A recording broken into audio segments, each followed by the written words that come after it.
Então, boa tarde. Então, o tema que preparei para hoje é sobre a dor.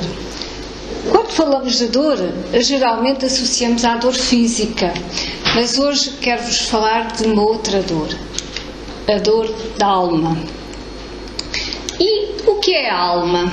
Quando Allan Kardec perguntou aos espíritos o que é a alma, a resposta que obteve foi: um espírito encarnado. Kardec, perante esta resposta e pelo raciocínio lógico que fez, voltou a perguntar: as almas e os espíritos são, portanto, a mesma coisa? E obteve como resposta que sim, as almas não são mais do que os espíritos. E os espíritos são os seres inteligentes da criação, ou seja, estamos a falar do homem.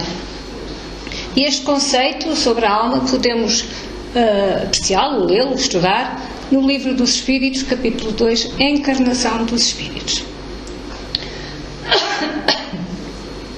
Peço desculpa. E o que se entende por dor? Dor, em sentido geral, é a sensação desagradável e penosa resultante de uma lesão, de um ferimento ou um funcionamento anómalo de um órgão do corpo físico. Hoje combatemos a dor física administrando medicamentos e, quando necessário, recorre-se às cirurgias auxiliadas pelas mais modernas técnicas computarizadas. Mas na antiguidade atribuímos a dor aos maus espíritos. Dado o caráter religioso da dor, a medicina era exercida por sacerdotes que empregavam remédios naturais, sacrifícios e preces para o seu alívio. Mais à frente vamos ver como ainda hoje se aplicam estas práticas e como. Isto tudo vem no livro de Sérgio Biagio Gregório, Dor e Sentimento, Dor e Sofrimento, que só encontrei na internet. Embora queiramos fugir da dor, que é legítimo, ninguém gosta de sentir dor, não é? Algumas vezes é a própria dor que nos oferece a oportunidade de reflexão. Porque é a dor que nos alerta, que nos desperta de que algo não vai bem connosco, impulsionando-nos à busca da causa ou do porquê da sua origem. Mas, se de um lado temos a percepção da sensação física, todos nós temos aquela sensação de que quando nos queimamos, nós sabemos que a dor é resultado de nos termos queimado. Ou se temos um pico, sabemos que a dor é o resultado do pico que temos. E essa sensação, nós sabemos a causa.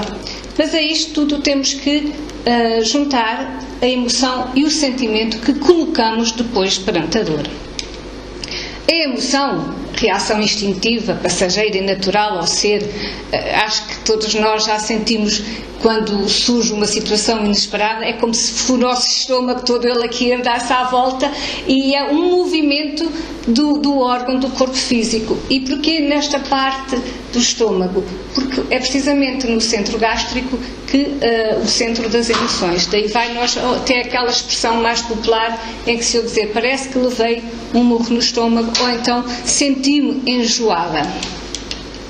O sentimento surge como resposta à emoção, podendo-se arrastar no tempo.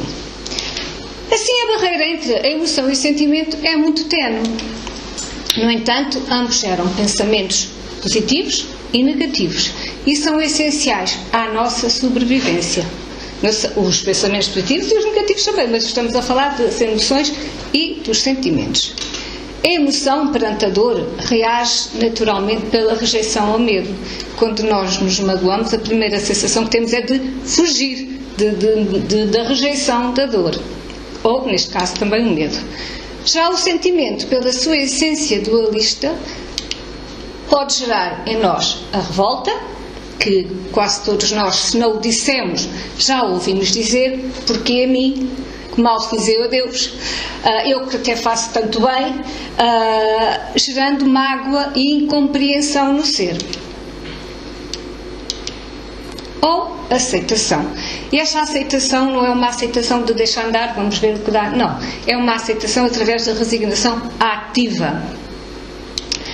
Por ser a emoção e o sentimento que colocamos em resposta à dor que sofremos, São eles os reveladores da nossa capacidade de superação, que, por sua vez, refletem o estado evolutivo em que nos encontramos, possibilitando-nos fazer uma introspeção sobre nós mesmos e sobre o porquê da dor. Esta expressão que aqui vemos, principalmente, vai nos acompanhar ao longo deste trabalho. Vou repetir algumas vezes esta expressão pela necessidade de compreendermos que realmente são as emoções e os sentimentos que nos revelam o nosso patamar evolutivo. E tudo isto é independentemente das imperfeições que ainda tínhamos que limar, que são muitas, todos nós, pelo menos eu, bastantes, ou das conquistas por nós já alcançadas. Ao refletirmos sobre o porquê da dor, geralmente a dor volta para o nosso eu interior, auxiliando-nos à mudança de comportamentos nocivos ao nosso corpo físico que nos provocaram essa dor. Logo, por inerência, a oportunidade que procurávamos ou que nos faltava para encontrar o nosso equilíbrio interior. Compreendendo este duplo objetivo da dor, ser-nos-á mais fácil entender o quanto ainda nos é necessária a dor, retirando-lhe toda a carga negativa que está associada à dor. Com esta compreensão, aceitamos a dor não como um castigo, mas sim como oportunidade à sobrevivência do ser. Se não fosse a dor, sucumbiríamos muitas das vezes a muitas doenças, porque nem tínhamos a compreensão, nem nos dávamos conta do perigo que essas doenças representam para o nosso bem-estar. Até aqui falei-vos da dor física. No entanto, há dores que, não sendo sequência direta da dor física, não deixam de ser tanto ou mais dolorosas. E a estas dores nós chamamos dores da alma. E é neste tema, mais ou menos, pelo menos, que preparei para vos apresentar em concreto dor da alma. Por vezes, só o silêncio que cala o grito e a lágrima que teimem cair são denunciadores desta dor. Quantas vezes nós estamos a conversar com alguém e há silêncios que essa pessoa, a meio da conversa, estabelece, que nós estivermos um bocadinho preparados ou estivermos um pouco mais atentos, compreendemos que se calhar a conversa que estávamos a ter para nós era uma banalidade, se calhar para aquela pessoa não é assim tão banal, se calhar aquela pessoa está a sofrer por dentro de uma situação que para nós até quase que ridicularizamos. Por isso, às vezes, há silêncios que são muito mais denunciadores do que propriamente nós estarmos a falar. E é preciso também termos essa atenção quando falamos não só com os outros, mas também connosco mesmo, porque nós também falamos connosco. No livro As Dores da Alma, psicografado por Francisco do Espírito Santo Neto, este livro é muito curioso. Também o retirei da internet, embora não sei se está à venda, mas também o retirei. Este livro baseia-se nas perguntas do Livro dos Espíritos e vai ao encontro da dor da alma. Faz uma analogia em relação às perguntas do Livro dos Espíritos com as dores da alma. E o Espírito Ahmed, penso que é assim que se lê, descreve-nos como ele entende e como ele sente a dor da alma. Ele diz-nos que as dores da alma provocam um aperto no peito. Quem nunca já sentiu este aperto no peito? Uma dificuldade a respirar e uma sensação de que o coração se vai partir. E não estamos a falar de Covid. Não, estamos a falar da dor da alma, algo muito sério. Mas, por outro lado, são elas educadoras ou instrutoras particulares de que a harmonia da vida nos concedeu, para vencermos bloqueios e obstáculos íntimos. E podemos ler esta descrição da dor da alma, que este Espírito, como ele entende a dor da alma, na introdução deste livro. Ora bem, então, se as dores da alma são-nos úteis para vencermos bloqueios e obstáculos íntimos, será que nos é possível compreender qual a origem destes bloqueios e destes obstáculos íntimos? Será que nós conseguimos ir ao fundo da questão? Sim. São os nossos pensamentos. Porque se porque são os nossos pensamentos que nos conduzem e quase sempre os grandes construtores das nossas dores. Então, podemos dizer que os nossos pensamentos nos prendem ou nos libertam. Diz-nos Manuel Filomeno de Miranda, no livro Transtornos Psiquiátricos e Obsessivos, que o espírito transfere de uma para outra etapa as conquistas e os prejuízos que se faz possuidor. Mais à frente vamos ver que Joana de Ângeles também vai ao encontro também desta afirmação. Diz-nos então Filomeno de Miranda que nós somos herdeiros de nós mesmos, reflexo das nossas escolhas, consequências dos nossos pensamentos. Isto é, lei de causa e efeito. E já Jesus nos tinha dito que devíamos vigiar e orar. Vigiar, como nós aqui muitas vezes já referimos, vigiar os nossos pensamentos, não é vigiarmos o outro. E orarmos para quê? Para que nós não caiamos em tentação. E aqui a tentação geralmente é sempre do julgamento em relação ao outro. Os nossos pensamentos levam-nos a julgar o outro, a pôr rótulos sempre no outro. Nós não, é sempre ao outro. Por isso devemos vigiar os nossos pensamentos. A necessidade de vigiarmos os nossos pensamentos passa precisamente por isso. Então, quais os pensamentos que devemos vigiar? Todos aqueles que nos desviam do bem. E no livro dos Espíritos, no O Bem e o Mal, a pergunta 630, como se pode distinguir o bem do mal? E os Espíritos responderam: o bem é tudo o que é conforme à lei de Deus. Tudo o que lhe é contrário, o mal, tudo o que lhe é contrário. Assim, fazer o bem é proceder de acordo com a lei de Deus. Fazer o mal é infringi-la. Já sabemos como vigiá-los, mas como identificá-los? Há uma diferença. Nós sabemos vigiar, temos que vigiar os nossos pensamentos, mas como identificá-los?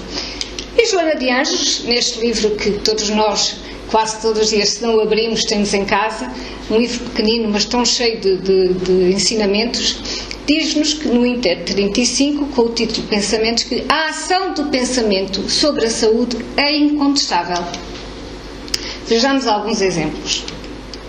A ansiedade estimula a secreção da adrenalina, que subcarrega o sistema nervoso e o descontrola. Ainda ninguém passou por esta situação. O pessimismo perturba o aparelho digestivo e produz distúrbios gerais. O medo, a revolta, são agentes de úlceras gástricas e duodenais de curso largo. Da mesma forma, a tranquilidade, o otimismo, a coragem são estimulantes que trabalham pela harmonia emocional orgânica, produzindo salutares efeitos na vida. E aqui Joana de Ângeles vai ao encontro, como há pouco falei, de Manuel Filomeno de Miranda, que nos diz: o homem torna-se o que pensa, portanto, o que quer. Assim, estes, entre outros, alguns dos pensamentos que devemos vigiar.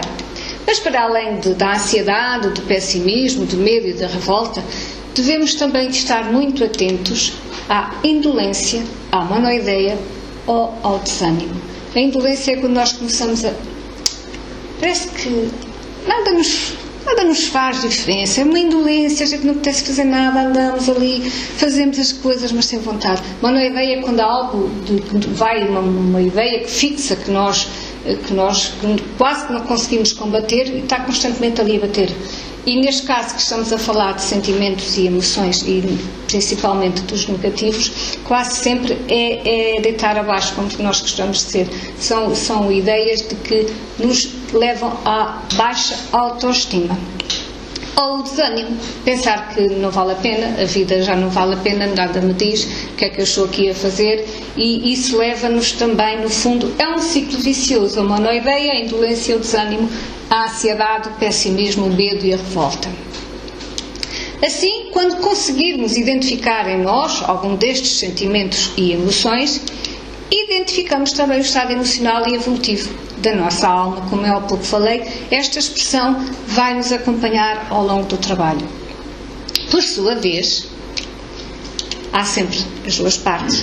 Se ainda não conseguirmos identificar em nós estes sentimentos negativos, e podemos falar do orgulho, da vaidade, do egoísmo, corremos o risco de sermos aprisionados por eles.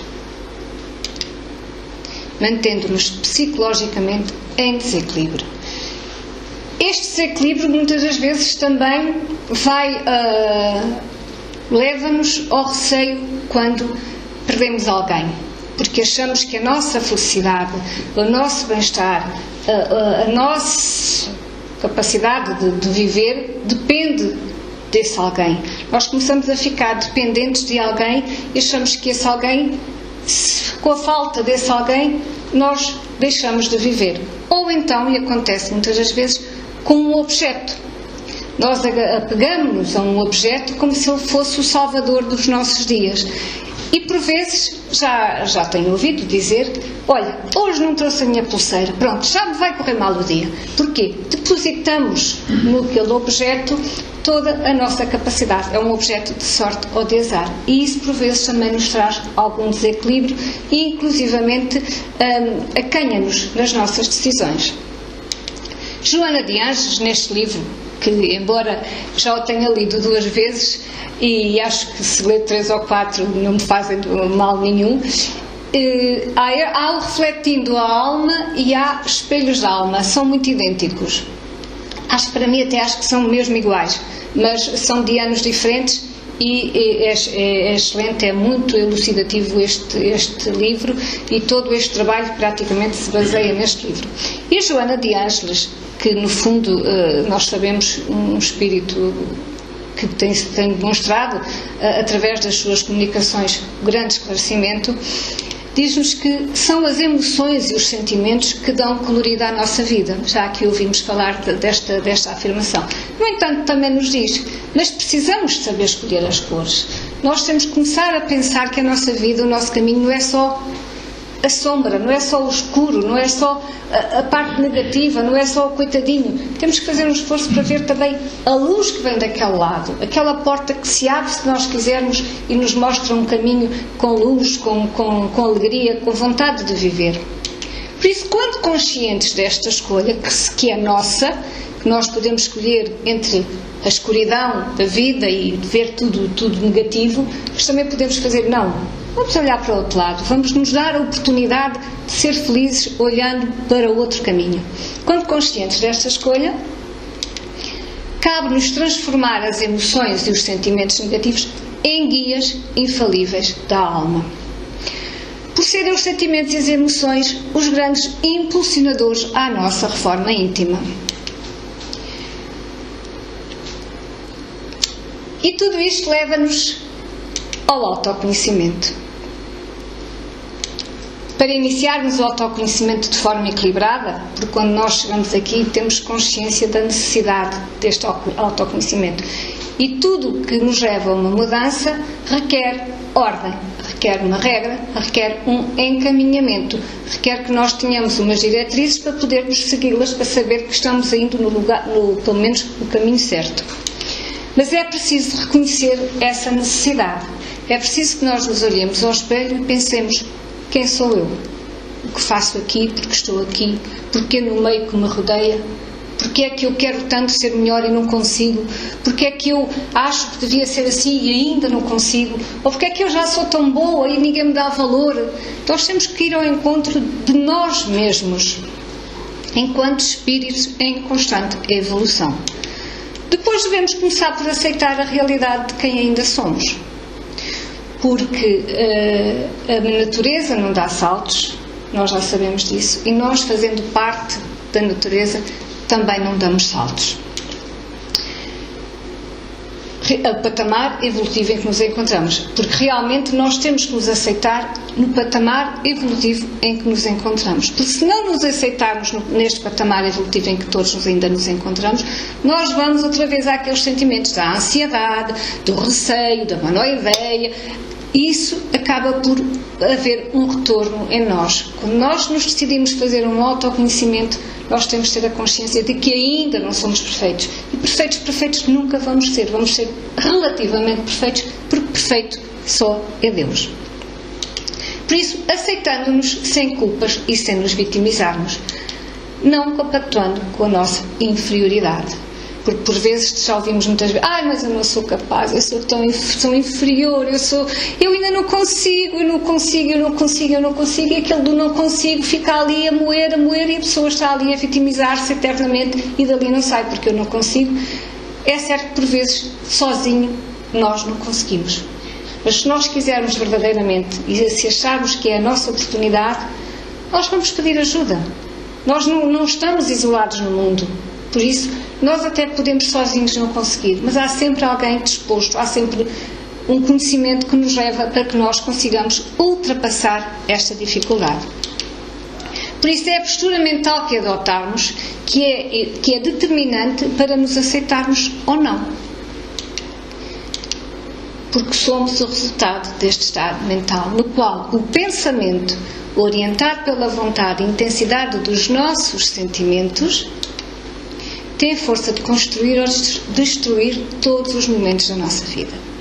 E eu hoje tive um exemplo muito prático, porque a vida também é feita de exemplos práticos, e precisamente foi ao encontro desta frase. Amanhã estava-me a correr muito bem, e eu estava toda muito feliz, e ponho a mesa, vamos almoçar, e quando tiro um tabuleiro do forno, vejo que as batatas não tinham cozido, não tinham assado. E o meu pensamento foi direcionado a esta frase. Eu disse: até agora eu vou estragar toda a minha manhã, todo o meu dia, porque algo menos bom me aconteceu. Eu não sou...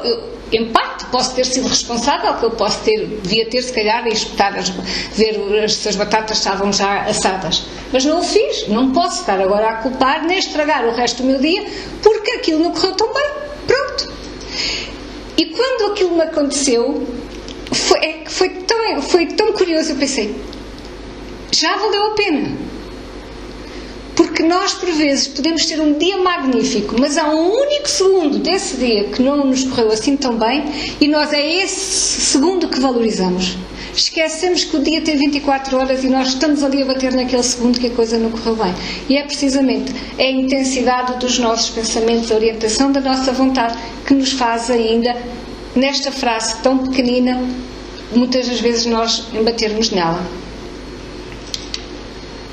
Por isso, permanecer fugindo com justificativas a respeito do nosso passado, há muitas pessoas que também não querem muito avançar, por isso: eu no passado eu tive uma má experiência, até já andei num psicólogo, já fiz um retiro e a coisa não correu bem. Não vale a pena. É que não vale mesmo a pena. São justificativas injustificáveis. Ou então recearmos um futuro pelo desconhecimento. Nós, não sabendo o que está para além, neste caso daquela porta, nós receamos abrir a porta, nós receamos dar um passo que eventualmente não saibamos quais as consequências desse passo. Mas nós esquecemos de uma coisa: se nós não avançarmos, é estagnar evolutivamente. E quase que posso dizer que é quase, entre aspas, perder uma existência física, perder a oportunidade que nos é dada à reencarnação, prolongando no tempo as dores da alma. E é no livro de Joana de Ângeles que está todo este conhecimento que eu aqui vos estou a apresentar. No entanto, nada na vida nos deve ser imposto, muito menos a nossa reforma íntima. Porque se ainda não estivermos preparados, cedo ou tarde essa imposição se transformará em revolta. Quando alguém nos está constantemente a dizer: tu deves ser assim, tu deves fazer assim, tu já não deves fazer isso, tu já devias aprender que isso não se faz. Estamos a incutir no outro uma imposição de que se calhar ele ainda não está preparado. Ele até pode ser. Nós temos tanto conhecimento e nós muitas vezes, a maior parte das vezes, e só falo por mim, não o conseguimos pôr em prática.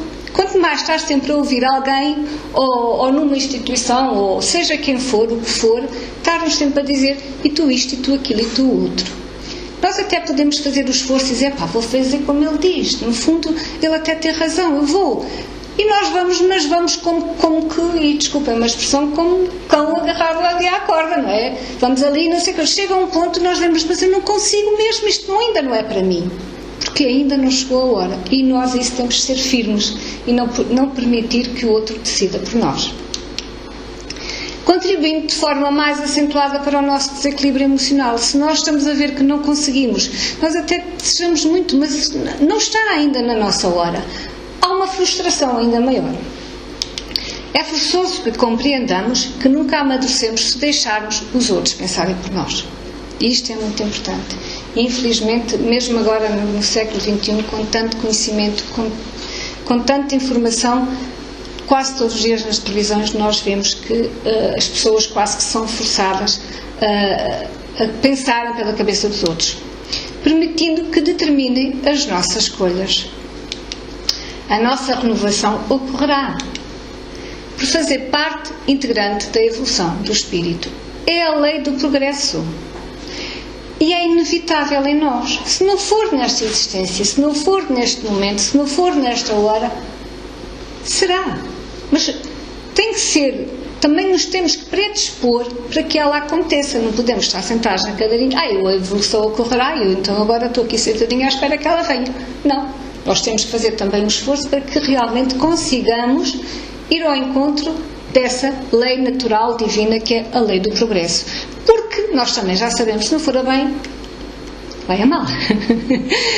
Porque depois há aquelas reencarnações compulsivas porque é difícil, não é? Então, se há que nós temos o conhecimento, que façamos nós também um esforço para que essa lei divina e natural se possa operar em nós e na nossa existência física. Apenas temos que nos consciencializar realmente da sua necessidade. Mas como fazer essa tão necessária reforma íntima? Como disse, tudo aquilo que há uma mudança, há uma necessidade de uma orientação. Disciplinando a mente e a vontade, compreendendo-se que a proposta da vida é a marcha para a unidade. E eu tenho aqui a unidade, não só sublinhada, como a negrito e em letra maiúscula.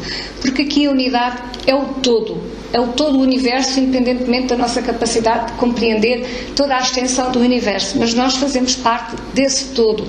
Nós fazemos parte do puzzle que é o universo. Aquela pecinha pequenina que falta em determinado lugar é a nossa pegada, é a nossa pecinha, é o nosso caminho, é lá que nós pertencemos. Por isso nós fazemos parte. Se não colocarmos aquela peçazita do puzzle naquele lugar, o puzzle fica incompleto. Por isso, nós fazemos parte do todo da unidade, com letra maiúscula. Sem perder quaisquer valores conquistados, porque nós também já sabemos que, à medida que vamos conquistando valores, eles não se perdem. Joana de Ângeles diz-nos, no entanto, que são imprescindíveis alguns requisitos para a tão desejada mudança. Como é lógico, como eu já aqui referi algumas vezes, é imprescindível que nós tenhamos uma orientação, que podem ser desdobrados em 3 elementos básicos. E a primeira atitude e essencial para o nosso aprimoramento é o contacto com Deus. Já sabemos o que é Deus, já sabemos que é a causa primária, a inteligência suprema. Por isso, nós, com esta compreensão, já retirámos um pouco aquela ideia do velhinho, retirámos tudo na totalidade, a ideia do velhinho de barbas que está ali a castigar-nos ou a punir-nos. Não, nós fazemos parte, a nossa interligação com Deus, fazendo parte do todo, associando a esta atitude a aceitação de nós mesmos, como ser únicos que somos. Aqui o único em letra minúscula quer dizer que é a nossa essência enquanto únicos, sem nos compararmos a ninguém, mas fruto da criação divina, porque realmente nós somos fruto da criação divina, porque, como há pouco falei, é a causa primária, é a criação de todo. E é muito importante que nós reconheçamos a nossa individualidade como parte integrante no todo, como eu já falei, porque se nós não reconhecermos que somos únicos, independentemente ainda da nossa capacidade ou do nosso esforço, do nosso grau, do nosso patamar evolutivo, nós também andamos um pouquinho ali como se fôssemos um barco à deriva em alto mar. Para que as nossas forças espirituais possam ser alimentadas. Nós, quando compreendemos que fazemos parte do todo, nós sentimos-nos bem. porque no fundo não estamos cá só por estar, há um objetivo, há algo que nos faz realmente compreender que a nossa essência, o nosso ser é importante enquanto uno.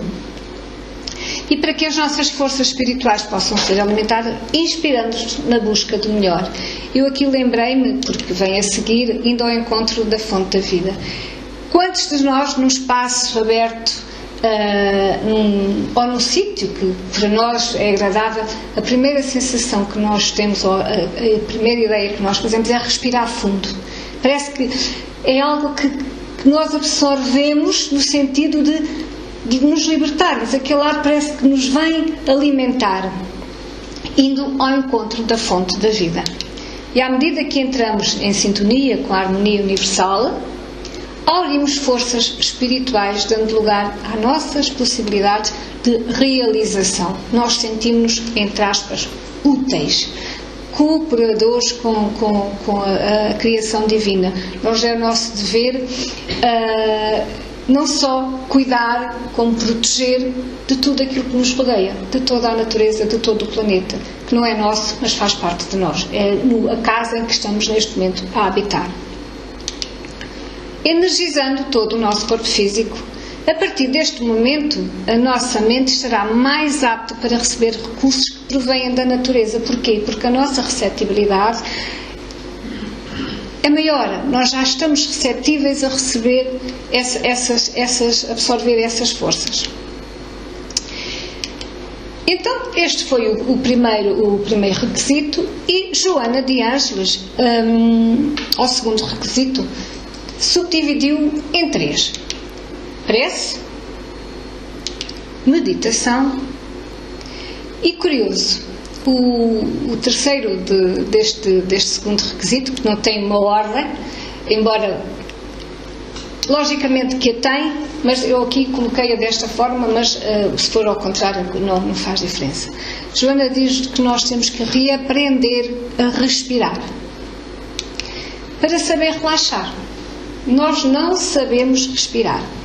Nós respiramos rapidamente, o oxigênio não nos chega ao cérebro, nós não oxigenamos as nossas células porque nós não sabemos respirar.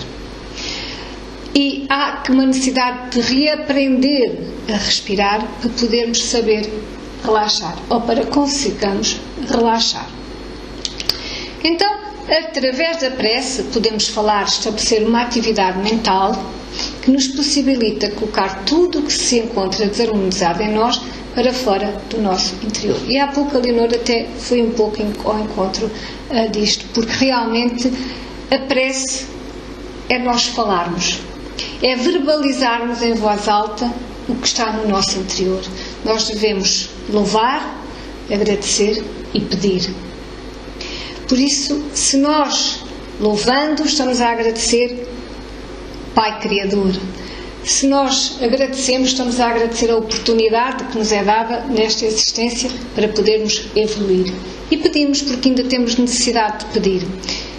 E quando pedimos, temos também de ter atenção de que nós, a cada momento, a cada instante, nós estamos a ser amparados e auxiliados. Por isso, o pedido que formos fazer tem que ser um pedido consciente da necessidade daquilo que vamos pedir, colocando-nos em comunhão com a espiritualidade superior, porque nós conversamos com os nossos guias, vamos ao encontro da espiritualidade superior. Além disso, possibilita-nos receber as sugestões e intuições iluminativas de espíritos superiores que nos amparam e auxiliam. Quantos de nós, depois de uma prece de aflição e de sentida pela necessidade que temos de fazer aquele pedido, parece que é algo que nos transmite confiança, serenidade, acalma-te, não estejas tão ansiosa, aguarda que tudo se vai resolver. No fundo, é a nossa humildade, é a nossa pequenez, entre aspas, a nossa genuinidade que foi ao encontro da espiritualidade superior. Fomos autênticos no pedido que fizemos. Por isso, orar constitui a fórmula básica da renovação íntima. Tudo o que está dentro desarmonizado, nós transportamos para fora, pela qual o divino entendimento desce do coração da vida, para a vida do coração. O coração da vida, no fundo, como acabei de dizer, é toda a criação, mas para o nosso coração. Consequência deste diálogo íntimo, tão necessário para a nossa pacificação, descobrimos o mundo maior. Porque depois nós começamos a ver que realmente nós somos auxiliados, nós somos ouvidos por aqueles que nos querem bem. A meditação. Ao meditarmos, colocamos-nos no exercício de ouvir as vozes internas do nosso eu superior. Aqui já é para lá do nosso eu interior. Vamos ao eu superior. Quando nós meditamos e quando estamos numa fase em que realmente já o conseguimos fazer, tudo aquilo que nos rodeia, nós até podemos ouvir, mas não interfere, não interfere connosco. Nós estamos aliados do mundo físico. Não somos surdos, não vamos fazer uma meditação ao ponto de querermos ultrapassar a nossa esfera física, mas sim é como que nós entrarmos no eu superior. E é curioso que, diz-nos Joana de Anjos, é como um sussurro do Criador convidando-nos à vida. Nós estamos numa fase, num plano em que a nossa meditação, a nossa ligação com o alto é como se fosse ali um algo que nos tranquiliza, porque meditação não é ficarmos em êxtase, não é nada de meditar, é serenar a nossa mente, é conseguirmos sair deste meio físico conscientes do que estamos a fazer, mas em plenitude, em uma paz interior que ninguém nos tira. Com a meditação ampliamos a percepção do nosso mundo interno, crescendo de dentro para fora, alcançando novos e mais altos níveis de entendimento e estados mais elaborados de consciência, porque nós, ao meditarmos, conseguimos ir para lá um pouco da nossa consciência enquanto acordados, vamos dizer. Poderão dizer-me, mas é tão difícil? É, inicialmente é. Porque nós não vamos, de um momento que ainda nunca conseguimos meditar, para no dia em que decidimos meditar, vamos alcançar aquela plenitude da meditação. É difícil, mas tudo na vida tem que ter umas regras. Hoje faço 5 minutos, não consegui, amanhã faço 10 minutos, já consegui um minutinho ou dois. Agora, se nós nos tentarmos, pusermos a música, tudo bem, deixa ver, olha, ainda não passou, se calhar já passou, isso não nos leva a lado nenhum. Isso apenas nos transtorna e nos leva ao ponto de querermos desistir de meditar. A meditação tem que ser gradual, é com serenidade, com uma aceitação de que inicialmente não conseguimos, porque não é fácil nós chegarmos e fazermos uma meditação. Mas, por outro lado, diz-nos Joana que difícil, talvez no princípio, ela concorda connosco, mas se nós estivermos preocupados com respostas imediatas, e sim nos relacionamentos com essa força maior. Nós pensarmos, eu estou 5 minutos, amanhã vou estar 6 ou 7, amanhã depois vou estar 10 ou 15, e quando mal damos por nós, já conseguimos estar um quarto de hora, ou quiçá meia hora, em paz, em serenidade, e então aí começamos nós a meditar. Só depois que encontrarmos a nossa serenidade interior é que conseguimos realmente meditar. Naturalmente, e a seu tempo, tudo fluirá para que a mente se liberte. E Joana diz-nos que uma mente tranquila e confiante é a base de qualquer movimento de cura. Nós sabemos que quando temos um problema de saúde, se a nossa mente estiver serena, tranquila, confiante, que é muito mais fácil.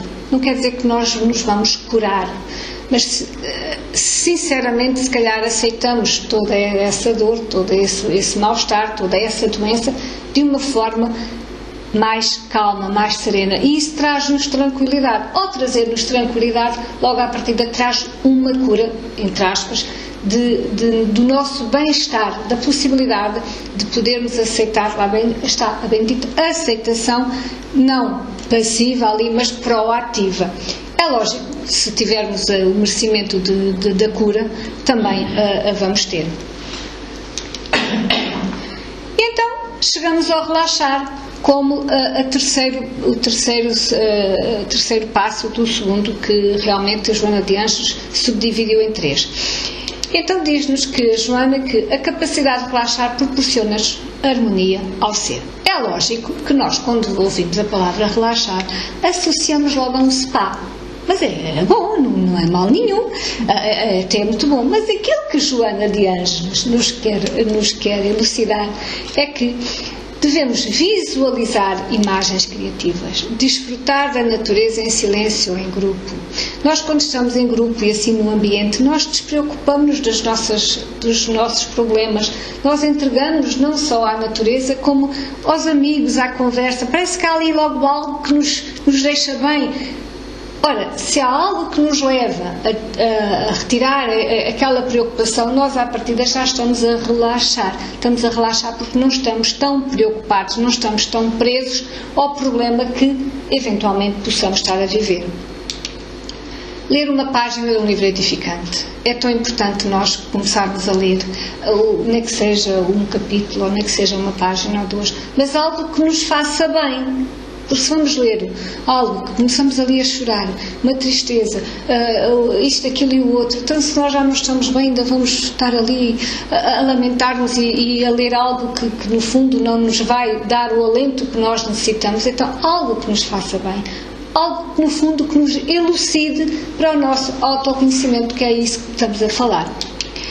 De ouvir música.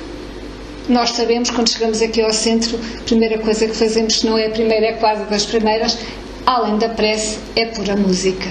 Porquê? Porque a música relaxa-nos, a música acaba por nos dar uma serenidade. Nós envolvemos-nos com a música, nós sentimos cada nota, e então quando ouvimos o João a cantar, parece que tudo aquilo entra nas nossas fibras, na nossa alma, e nós despreocupamos das situações. Porquê? Porque nos faz sentido a música. E caminhar à beira-mar. Caminhar à beira-mar, podemos caminhar, brincar com a água, sentir a areia, mesmo que a água esteja fria, só está nos primeiros passos, ela depois habituamos, mas é o relaxar no sentido de nos despreocuparmos por momentos das nossas dificuldades. Ou simplesmente saborear uma bebida reconfortante, sentar no seu sofá. Agora que vem aí o inverno, e já estamos, que está já muito frio, sabe tão bem o cobertorzinho, uma chavezinha de chá, o livro, a música. Por isso são tudo coisas que nós podemos fazer no nosso dia-a-dia sem termos que ir para o spa. Mas tem que ser nosso, tem que ser a nossa vontade. E sempre, diz-nos Joana, com uma postura que lhe permita relaxar e lhe proporcione leveza interior. Porque é aquilo que nós precisamos, é de nos libertarmos, de termos em nós uma leveza interior. É isso que nos dá o alento. Então, quando exercitarmos a nossa aceitação à ligação mental com Deus, reconhecendo que somos fruto da sua criação, e quando abrimos o nosso coração pela oração aos nossos guias, sem esquecer a prática da meditação como forma de ampliarmos a percepção do nosso mundo interior, chegamos ao terceiro passo. E chegados aqui ao terceiro passo, chegamos à terapia espírita. Se quisermos, à nossa reforma íntima. Este processo individual de higiene mental e ação no bem é que nos possibilita evoluir. Nós não nos podemos esquecer que somos exemplos, tanto para o bem como para o mal. Somos exemplos para aqueles que por vezes depositam em nós uma confiança. Por isso, a nossa ação no bem, este processo individual de higiene de ação mental e ação no bem, também vai impulsionar outros. Por isso é tão importante nós termos esta consciência de que todas estas reformas íntimas acabam por também influenciar outros, se assim o quiserem, permitindo-nos evoluir. Porque é pelo pensamento que o Espírito se expressa. Nós já sabemos que a nossa vontade, a vontade do Espírito, é que é a verdadeira vontade.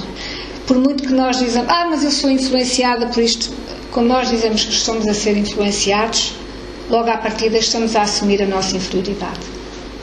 E não podemos estar sempre a dizer que não somos bons ou porque não conseguimos evoluir porque somos influenciados.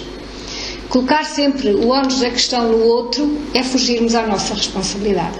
Por isso é muito importante nós sabermos e termos o conhecimento que depende de nós.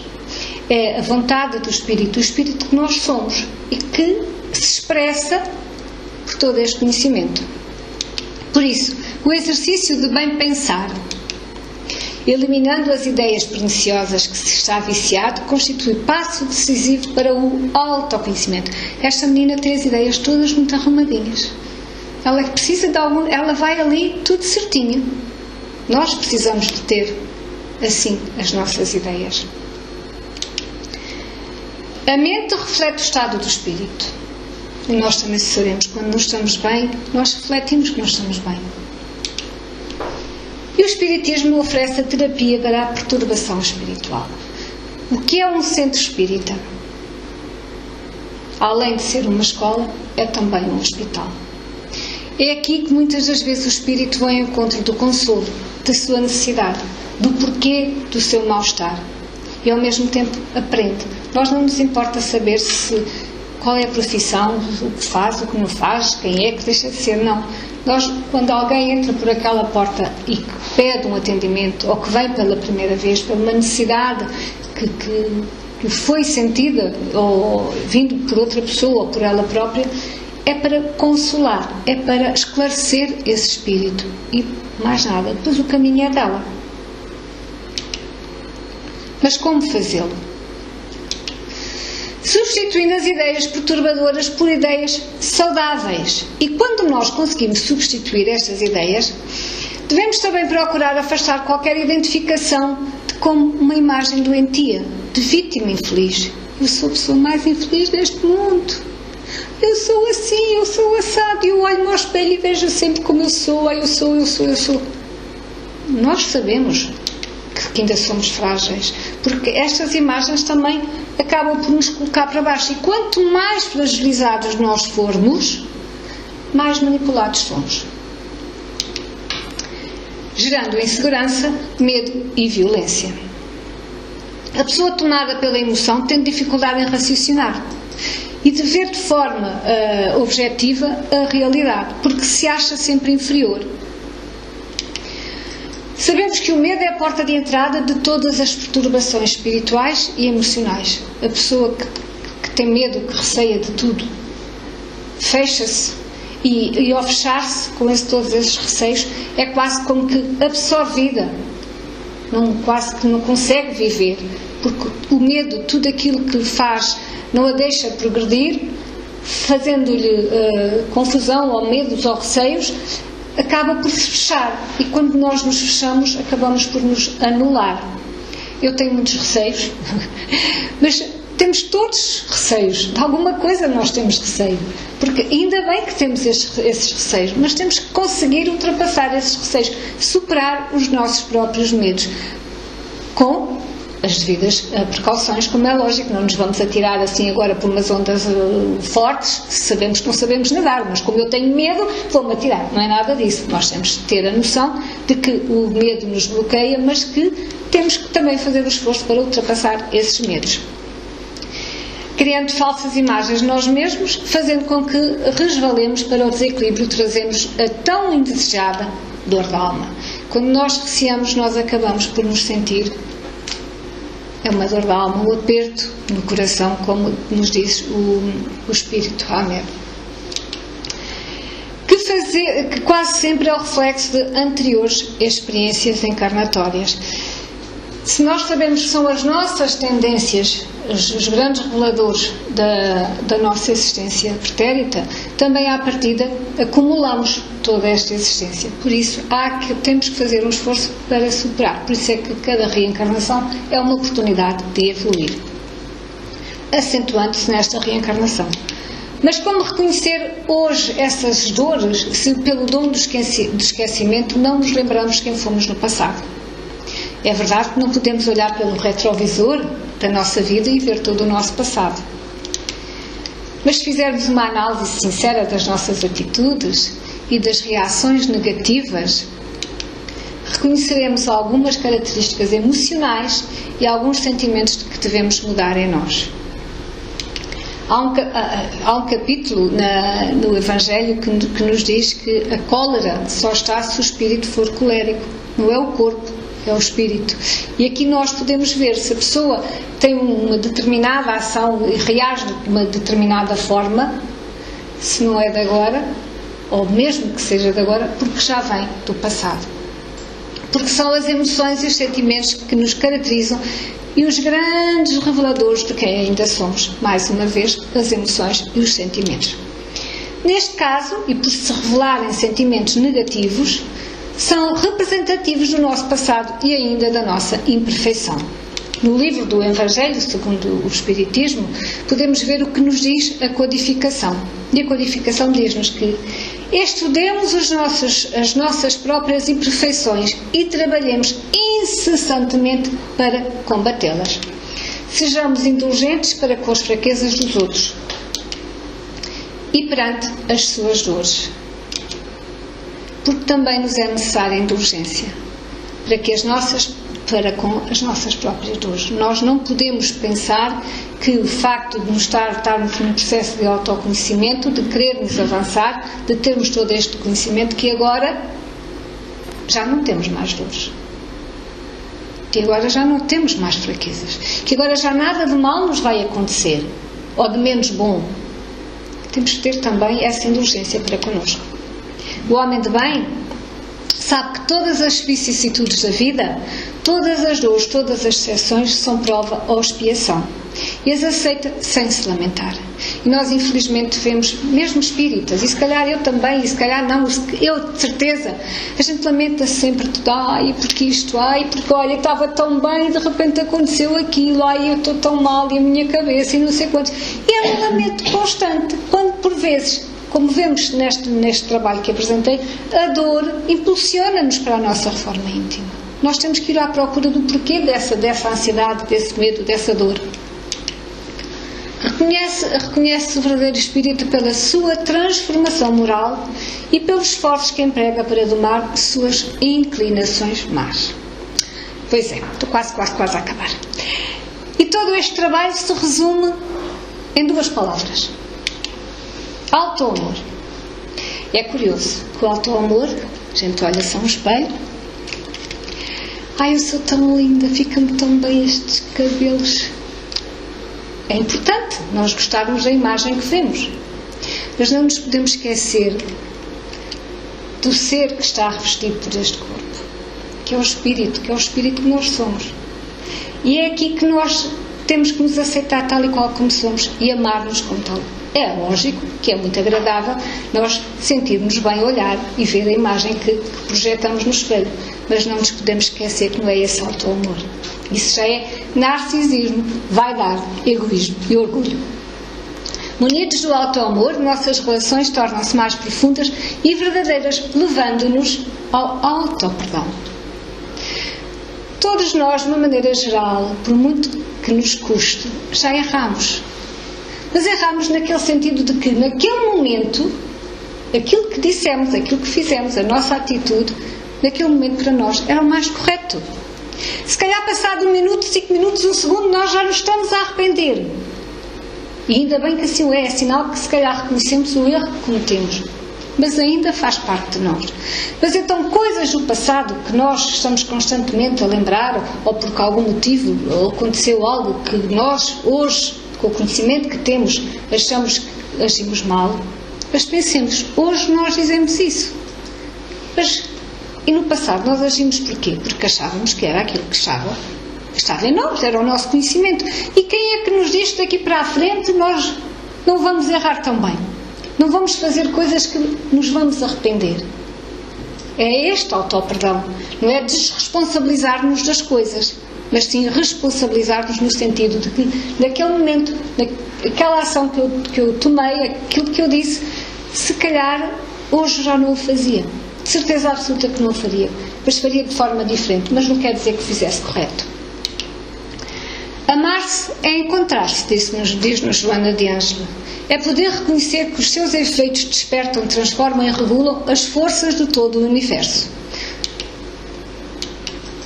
impulsionando-nos para a evolução, permitindo-nos que o silêncio revele a nossa essência. E aqui este silêncio não é o silêncio de não se ouvir nada.